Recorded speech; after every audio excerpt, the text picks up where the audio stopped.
We're back. Another video on the Man Sells channel. Hello, everyone. I am your host, your great, awesome, epic, very cool host, Mantup. And we're here today for the video I promised for a little bit. Over the past month or so, really over a year now, I've had these books that I got. Probably hundreds of books, a lot of inventory, a bulk buy. How do I deal with this bulk buy? What am I doing? How do you find bulk buys like this? That's the topic of today's video. It's not going to be like a what sold or anything like that, though we have sold quite a bit of these as I've been working through them really this summer, because it was not a year ago, but a few months ago, we pick up a huge amount of books for my friend, and it was just one of those things. He was trying to, hey, I hear you're a reseller. You want these books? He knows I'm a book guy, and he knows I do all this other stuff, and he gave me some other stuff too. But primarily, hundreds of books. How do you take that stuff in, and how do you work through that? Well, we have basically, I've been doing that now. I've been going through that this summer. That's been my kind of big summer thing. It was kind of, do I want to try to sell on two different platforms with the inventory I have, or do I want to get through all this? I decided the summer project for my store this year was going to be getting through all this inventory that I picked up because it's a lot. And we obviously still thrifting and all that, getting more bonus backup stuff.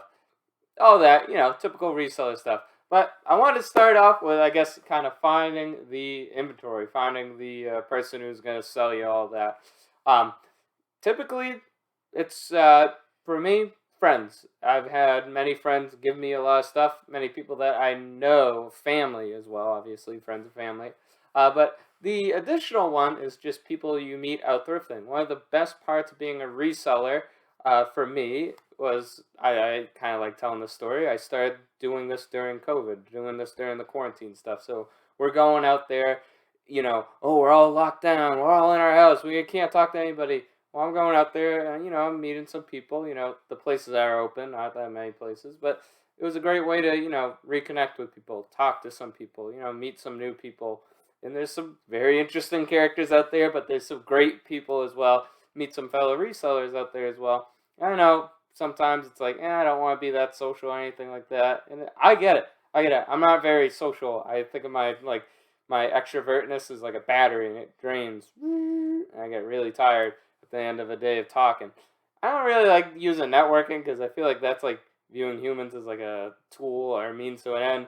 I mean, actually be yourself, actually be cool, meet some people, and if they think you're, oh yeah, that's Mantop, he's awesome, I love this guy. Maybe they'll pull you aside. Hey, I have these books I brought in. Hey, we're trying to get rid of a bunch of this stuff. We're not really sure what the value of it is. I can't tell you how many like wee lots I get from these thrift stores. They're like, we can't test this stuff, all this, that. You want to have it. We know you're a reseller. So a lot of deals will come from people that, obviously are getting in some inventory and don't really know what to do with it, don't want to put up with it. They'll give you some stuff. Or it'll come from friends and family, people that obviously know in your whole life. And that's one of those things. Don't try to Batman it. Don't try to be a secret reseller. Just be honest. Be open about it. It's actually pretty freeing when you're just like, yeah, I run my own store. Pretty cool, right? I feel like it's pretty fun having something to call your own. Not many people on this planet, can say that they've harvested something together and made a great crop, a great field, a great store to call your own. So that's just one of those things. Know people, meet people, be yourself, be cool, and stuff like that. Opportunities will arise in general. That's a good tip for life, not just reselling. But that's how I came into these books. It was actually a good friend of mine who was like, hey, I have a bunch of books. I'm just trying to clear them out. And since then, I've had a bunch of other friends say like, oh yeah, hey, you want these books? And I've gotten some boxes, just not as many as these, but I have gotten like, a box or two. And I've had people on my road just be like, hey, yeah, you want to pick up the books? We know you're a book guy. Or like, oh yeah, I have this set of 12 vintage books and they're just taking up a whole shelf. You want them? Stuff like that happens. Sometimes you got to turn on that extrovert battery and you got to burn through it because it does help, all right? And it is nice to talk to other people on occasion. I'll throw a bone for my, fellow introverts, anyone like that's watching. it can be hard. All right. But I guess the second step is, how do you pay for this stuff? And I want to go into that because I think that is equally as important as, finding opportunities to get something like that. You can do it really two ways. There's the consignment method there where, you see these consignment stores where or maybe you sell at some where you give in an item, they take a fee, but you get this amount back.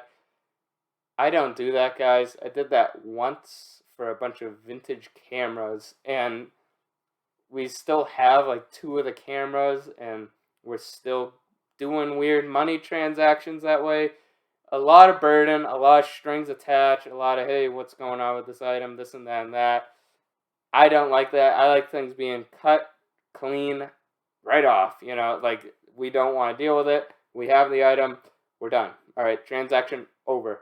So I try to make sure that I am just offering a bunch of cash right up front. So what I paid for these, I think it was like $150 for all of them, and we got a lot of books, and it was definitely worth it. Make sure you're not just overpaying, but I like just the second method, going in just buying them, and negotiate. A lot of these people, them, they're your friends. They wanted to give them to me for free. I was like, listen, that will not sit well on my conscience, so I want to give you money for them. And a lot of people will do that if you know them. Me, I'm not going to put my, morals on you, but I would still give them money, and there is a reason past being a decent human being, all right? Sometimes, you can, there's some incentive there. Oh, hey, Mantup gives me a little bit of money when I give him a little bit of book.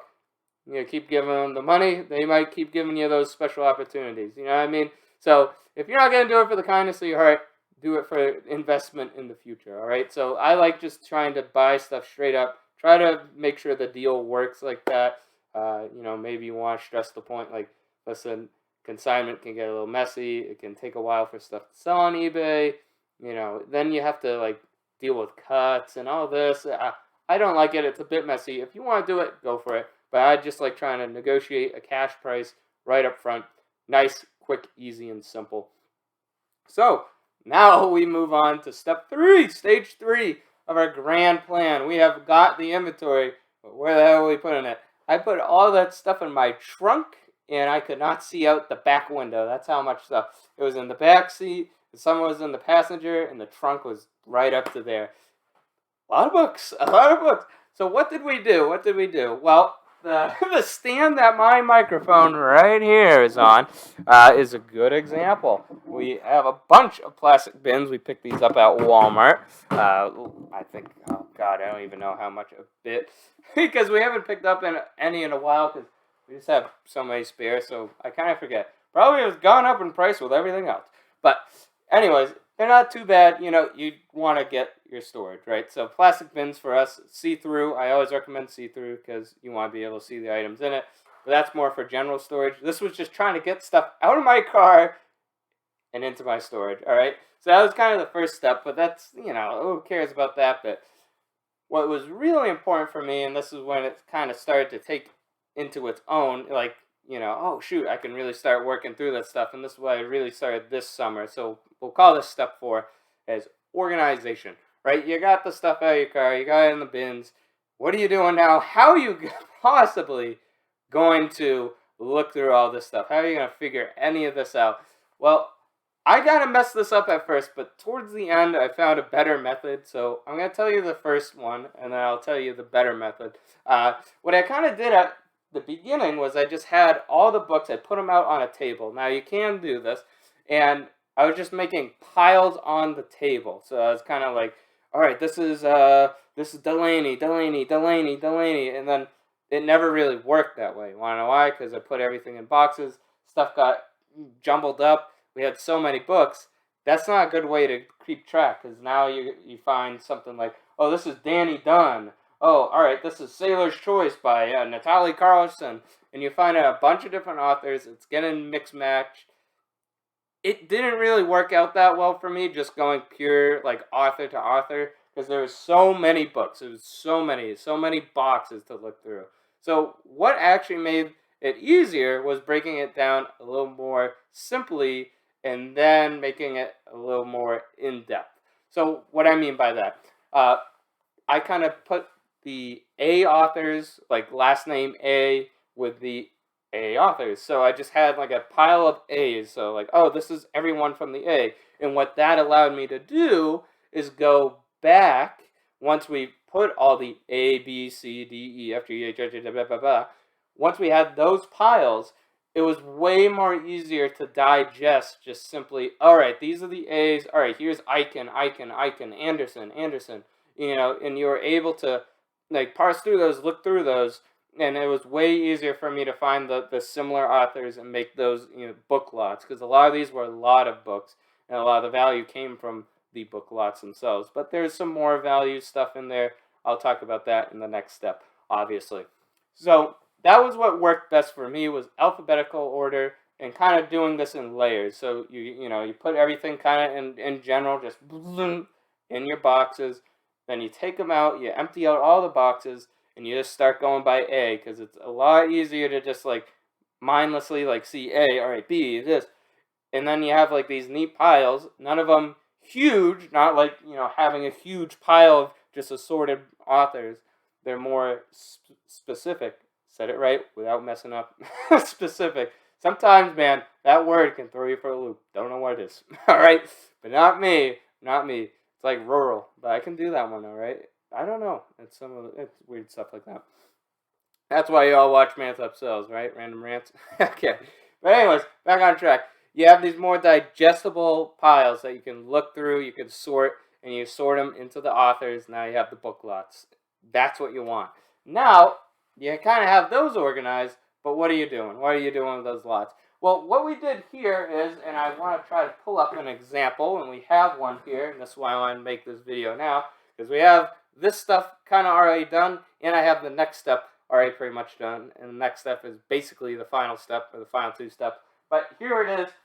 We have, now this is pretty heavy, but let's see if I can show you that. So we have this here, and I have it right on the top. You can't really see that. No, you can't. But it says authors and titles, so sometimes the book lots are by like titles because it's assorted authors. So like classic children's lot, it's like kind of a title or whatnot. But we have like Naylor, McKay, Hurwitz, Paulson. But yes, so we put all the authors in a box, and yeah, we have like a bunch of boxes down here. But now they're all organized. Now in those piles that we already kind of divvied out, we just put them in these boxes here, and now these aren't listed or anything, not yet. That's coming up. But they're here. We know that they're there, and we have a bunch of things here, a bunch of boxes to work through, and we know what's in each box. The piles are all on top of each other. Everything's organized in these boxes. Now we can move on to the next step, listing them. Now listing them, how hard can that be? You take the pictures and you get them up there. That is essentially it. So you just kind of, you open up the boxes, you get through them. But what's more important about that is keeping them organized, because what's going to happen is you're going to fall back into chaos, right? You're going to have all these books everywhere. Oh no, nothing's in the bins. Nothing's in the bins. Everything's out and wild. Where are these authors going? Where are these random books? I don't know. What about these books that really weren't worth anything when I looked them up? We will answer all your questions and concerns right here in this segment of the video. So this is the part where we start getting these items out, getting them listed. How many stages are we on? 4 or 5? One of those. Anyways, so this part, I have a box down here. Now, it's a box full of just books that when I've looked them up, and I did look all these up, you can look up the authors, like let's say you want to look up Gary Paulson. That's good, but something that I would definitely stress for you guys if you're dealing with bulk is sometimes you want to look up the individual books. Now, I can't tell you how many times this has helped me. So something like this. Look at a book like this. This looks very unique, a cool looking hardcover, definitely vintage. When you know your books, right? Anything that looks cool, looks unique, you don't want to just do that in a lot. You might want to separate that, because when in doubt, part it out. One of those sayings we have here on the YouTube reselling community, but it's very true and very real. So make sure you are doing that, anything that really catches your eye, because, you know, some of these books individually will go for the price of the lot. So you want to take those out, you keep the lot there, maybe that lot takes a little hit in value, but overall you still have 9 Gary Paulson books, get them up there, and then you also have that other book up there, very good price. So you have that listed. Let's say you have something that's kind of a stinker, you know, let's say, who knows, Harry Gimlet and his weird 2 fantasy paperbacks that one of them's ripped halfway down the middle, have no sold comps out there, never sold in the past 90 days, barely any of them up there. It's not desirable. Well, I kind of have a box down here, and I'm debating what I'm going to do with it. I'm either going to do a bulk lot of just books and see how that works. They're all kind of children's books, so we could do some light lot, like lots like that. Or I was thinking about maybe redonating them to like library or thrift store. One of those things. I have them off to the side so they aren't taking up room in the main bins, and that's very important. So when I have something listed, let's say like all these Gary Paulson books, I go box by box, and this is where having the author names down on your boxes is going to come into play, because I go box by box. I look up everything, I list everything in that box, check the value. If it's not worth it, I'll put it in a separate box for redonation or processing later. But the things I've listed, I'm putting back in the boxes I have already labeled. So everything isn't getting spread out on my tables or going into chaos world, all right? It's going right out of the box. We work through a box in a day, going right back in the box we have labeled. Very neat, very tidy. You can get through it that way. You just take out a box, do all your stuff, put it back in the box. And for me, this has worked. It's kept everything organized. And that's kind of the key here, is keeping things organized, keeping it steady, all right? You don't want to have hundreds of books flying about. You don't know where they're going. I have a different organization system typically, like books A, B, B, C, blah, blah, blah. But I feel like that takes a long time. There's a lot of inputs on the computer I have to do. I'm going to put these here for now. And then when when all this is, we're done. Okay, we got all the boxes down. Then I'm going to start. We already know what's in each box, so we're going to go and start processing that into my normal system. Like the books will probably be on, GG, HH, all that. We're going to start doing that and putting it into our programs, like on the eBay, the custom SKUs and all that. And yeah, so that's my main plans right now. Obviously, it's also good because stuff is selling, and we can still, like I said, titles, authors, right on the box. All right, hey, this one sold while we're still processing everything. All right, take that up, boom. You can sell it, ship it, very easy. Everything's right there because you took the steps that you needed to all the way earlier on in this video. But that has been basically how I've been dealing with my lots here. I've just been kind of slowly going through them, have them all organized. Now I'm just going box by box, doing what I got to do. I want to make this video just because, it was a little bit stressful for me. There was a few times I messed some stuff up, really had some setbacks. So I just wanted to, tell you the real way to get through it, or how I've gone through it with least stress possible. Well, I hope you all enjoyed the little bonus video this week. I had fun making it. It was something I wanted to make for a while, but I wanted to get a little bit further into the process so I knew what I was talking about for you guys. But yeah, we'll see you when I see you next, probably this weekend. I want to do a live stream one of these days. I'll probably go through and try to test all the Wii's on live stream, maybe talk about some stuff. I don't know. I just like trying to make different, more weird content for you guys. I was thinking it'd be interesting, video of me actually doing work live. Don't know if that'll work. Don't know if I'll actually do it. But I'll let you guys know if I do. I'll put out a little weird video or whatnot. But without further ado, I will resign from your television or whatever screen I am on. I just happen to watch YouTube on, I guess, on my phone a lot, TV a lot too with my family. Anyways, guys, we don't have cable. YouTube is the source of entertainment here. I'll see you all later. I'm going to give you a soldier's salute and a peace. Take care. List, sell, and have a goddamn good time. How about it? We'll see you all. Bye.